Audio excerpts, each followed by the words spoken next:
Here's my review on the Launch X431 Pro bidirectional scanner. Here I'm including the timestamps for the video. I will be doing a overall specs, what's in the box, features and actual usage, then my honest review and a final conclusion on if this might be right for you. So let's get started. Starting off with the specs, it has an 8-inch 1280 by 800 high resolution screen, very receptive to your touch and everything else. It's got a 4-core processor with 4 GB of RAM and 64 GB of storage. It runs on the Android 10.0 operating system, which I must say has run extremely smooth. It has an 8 megabit rear facing camera. It really isn't too impressive in low light, but does great with light, which I haven't seen on any other scan tool where it actually scans the VIN if it can't auto-detect it with the computer. And then finally, it's got a long-lasting 6,000 milliamp rechargeable battery. This will give you a long-lasting performance and pretty much all day working because it's always charging through the OBD port anyways. So what's inside the box? You will get a tablet, of course, but along with the tablet, you will also get a charging cable with a multi-outlet plug. So no matter what country you're in, you're not stuck not being able to charge it, which I think is very nice of them to do. You also get a OBD connector. You can simply connect it to your scan tool, and then all you gotta do is hook it up to your car's OBD port. And then finally, you will receive your owner's manual and a certificate showing it was inspected for quality control and a small thing for sign up. So don't throw it away because you will have to have the unique passcode on there to register the device. That way they know it's not stolen and all that good stuff. Now let's jump into actually using this thing. Okay, so first time setting up your scan tool, this is the screen you'll get.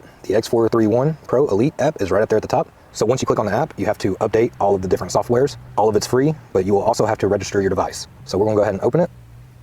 So once everything's updated and you got it here to the main screen, you'll see that you have intelligent diagnosis. You have your local diagnosis, service function, remote diagnosis, which is a really cool new feature. This will allow you to essentially share your screen and your data with someone else that also has a Launch scan tool that can do this. And that way you can kind of work with them to help diagnose the problem. This can also do TPMS. You got your software updates. You'll see the number be read in a bunch when you first start it. You got your diagnostic history. This will show you all the cars you've already worked on and what faults they already had. So if we look at that. So if you click right there where it says diagnostics for Toyota, if you click on it, it'll pull up everything about it and all the codes that it had stored in each module. So we're going back out of that. You got vehicle coverage, mall, info center, user info, and other modules. You got ADAS, but without further ado, let's go ahead and jump right into it. So I'm gonna go ahead and plug it up and you're gonna see what happens. Okay, after it's been plugged in, you'll see the battery is charging and I'm connected to Wi-Fi. We're gonna go to intelligent diagnosis. It's gonna try to connect to the VCI and then it's gonna try to read the VIN. On this particular car, it's a little bit older, so it doesn't have it stored in the ECU or anything. So we're actually gonna get it with the rear facing camera. So give it just a second. So right here, if you hit that top right little black square, it's going to pull up this little thing that's trying to scan your VIN. Now, without light, it's just pretty poor, but if we add light, there we go. And there we go, we have our VIN. So we hit OK. It's decoding the VIN and it's gonna let us know, hey, is it a, yada, yada, yada. And just like I said, it pops up our vehicle information, 2004 Toyota 4Runner, and engine model, engine size, and the VIN. I've actually yet to see this feature on any other scan tools, even though most have a camera in the back. Even Autel, I haven't seen them do it on Autels, and I'm a big fan of Autel. So to me, Launch did better in that aspect for sure, 100%. That way you don't have to actually type in that entire VIN number. Now then, you have 3 different options. You can quick access everything. You can go to your scan history, which we have done before. We can view our records, which is just going to show us all this information once again. So tell us everything that it had picked up before. And you can actually go in there and look at other data too. So like that, click on it, and you can see all that.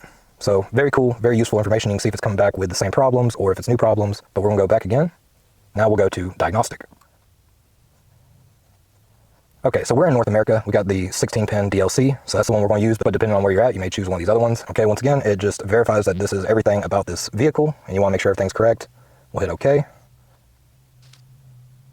Okay, from here you get to choose what you want to do. You got ADAS, calibration, system selection, health report, service function, customize, engine check, and vehicle information.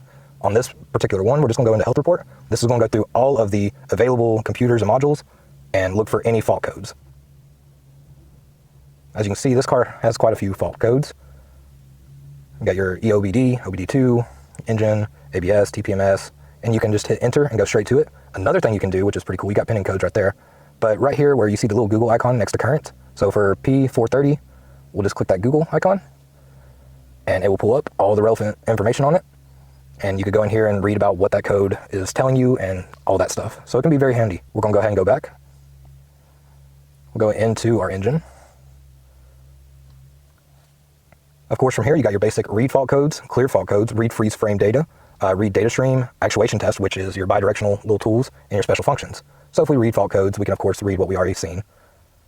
We can clear the memory fault codes from right here, or we can go back and also clear them right there, clear fault memory. Let's go to read data stream. Go ahead and start the vehicle. Okay, so from here you can click any data that you want to see. Like for instance, a lot of people look at fuel trim to see if you're running lean or rich. So you can just scroll through all these. This vehicle has 108. And so say you wanted that, coolant temp, any of those, you can just click them and you'll get to see them when you hit OK. but you can also search right up here in the top right. You'll see a little magnifying glass. And in here, its fuel trims are FT instead of written out. I'm not real sure why. Most of them have them written out, but as we can see, we got that. So we'll hit a little blue check mark. And now we can do short fuel trims number 1, short fuel trim number 2, long fuel trims, and we'll hit OK. Now then it'll pop up its values.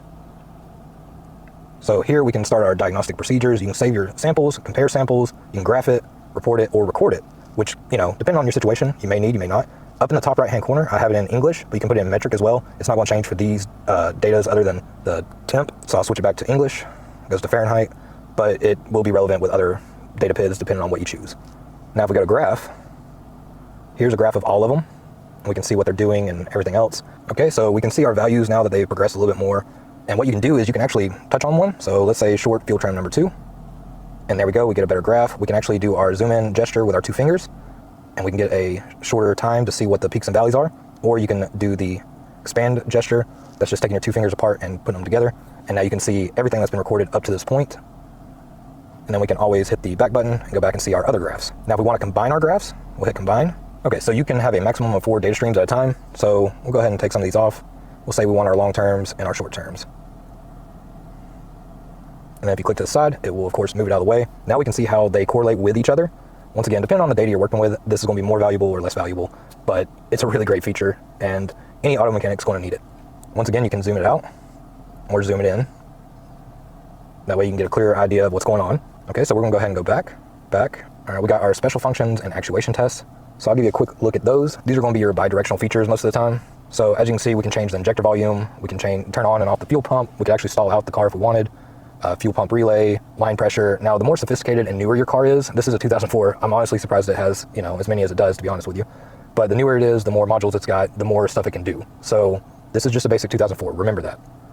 And we'll go to special function, and we got our oil service light reset, check mode. We have our O2 sensor operation, evap system check, and customize. Okay, so we'll go ahead and go back.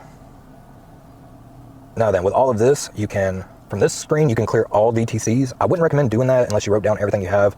You definitely want to keep up with what it was going on and what comes back. If we click report, okay, so we have a report type. We can hit pre-repair, post-repair, or diagnostic scan. We can put in the odometer, license plate number, any miscellaneous notes. Okay, at this point, you can put in your shop name, your telephone, address, email. We're going to just put, 1, 2, 3, and then you can add your technician's names. If you have more than one technician using this scan tool, your repair order, you can put that as anything you want. And then we'll go down, customer name, and then you can go down here to okay. Now, once you get here, you can clearly see at the top right, it says pre-repair, vehicle diagnostic report. This will save you a lot of time. You can see all the information on the left side. If you go down, you'll see the year, make, model, VIN, all that good stuff. And then you'll see every single code that is in the system and all the different modules. Now then you can save it. And once it's been saved, you can actually share it. Okay, so from here, you can actually email it to your customer, or you can email it to yourself just to keep up with your records. You can send it by LAN, ES sender. To me, this is a great way to keep your clients informed of what's going on with their car. And that way, if they ever come back and say something wasn't the way it was before, this is concrete, solid proof that it was. So it will actually save you from any liability that may arise. So I'm just gonna hit back. Go ahead and go back. Now you can go to system selection and you can choose what you wanna do. So say we just wanna do powertrain. We can just click that and it'll take us into it, but we're not gonna do that right now. It's pretty simple, self-explanatory. ADS, service function, customize, engine check, vehicle information. So you get the basics here. So we'll go all the way back. It will beep like that. I believe you can get a wireless one to go with these. I'm not sure, because I don't know why it would think that you would forget it unless you have one of the wireless OBD ports. So coming back here, we got local diagnosis, service functions. So you got a bunch of different little things you can do with this. You got your brake reset, steering angle reset, battery matching, ABS. I mean, the list goes on and on. You need this for most modern vehicles, because when you change something and it has to be reset, most time without this kind of scanner, you're just out of luck. You can also change the language. So the user interface is extremely easy to use and see what you need to do. I have no issues with it at all. I think it looks phenomenal, to be honest with you. I think they did a really good job with the way it looks. And that's pretty much everything you need to know in a nutshell. I've been thoroughly impressed with how well this machine works. Honestly, I'm an Autel guy at heart, but this one is definitely a very good scan tool, and for the price, it's going to be hard to beat.